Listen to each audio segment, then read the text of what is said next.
दोस्तों, हमारे नए नए वीडियो गीत देखने के लिए हमारे YouTube चैनल को सब्सक्राइब करें और न्यू अप टू डेट्स जानने के लिए बेल आइकन को क्लिक करें।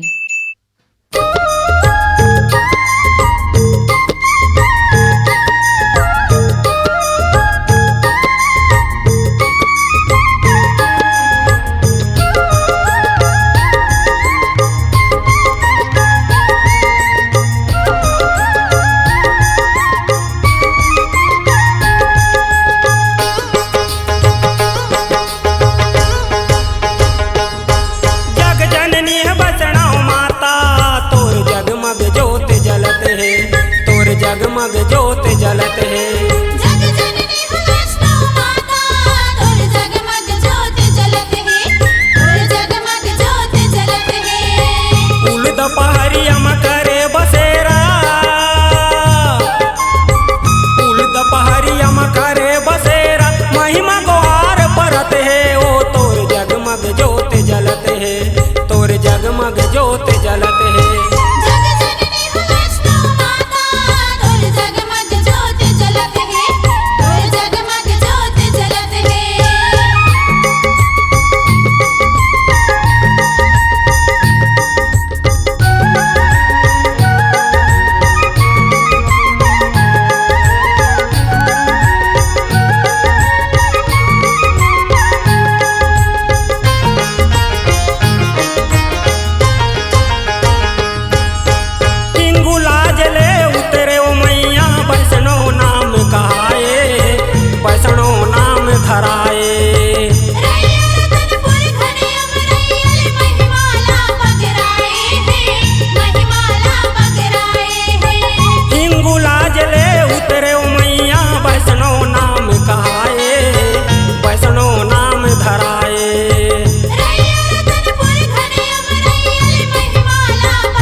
तोर जगमग जोत जलत है, जग जननी हो वैष्णो माता, तोर जगमग जोत जलत है, तोर जगमग जोत जलत है।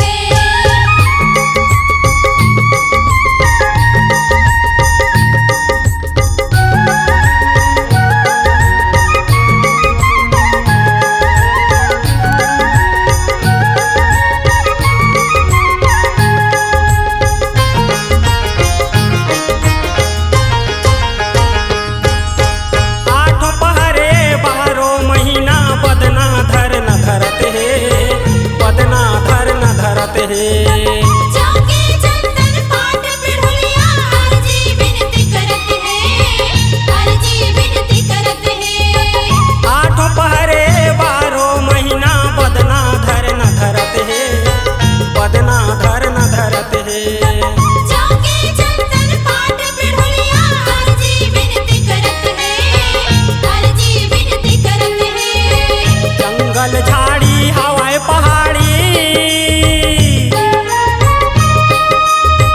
जंगल झाड़ी हवाएं पहाड़ी, रात दिन दरस लगत है। ओ तोर जगमग जोत जलत है, ओ तोर जगमग जोत जलत है।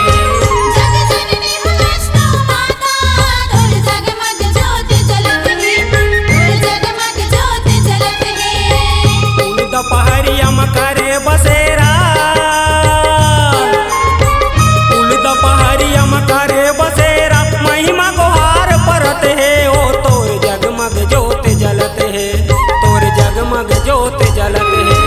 जग जननी हो वैष्णो माता, तोर जगमग जोत जलत है, तोर जगमग जोत जलत है, तोर जगमग जोत जलत है, तोर जगमग जोत जलत है, तोर जगमग जोत जलत है, तोर जगमग जोत जलत है। C-Log Digital Recording Studio, Cordoba. Contact number 9907119215.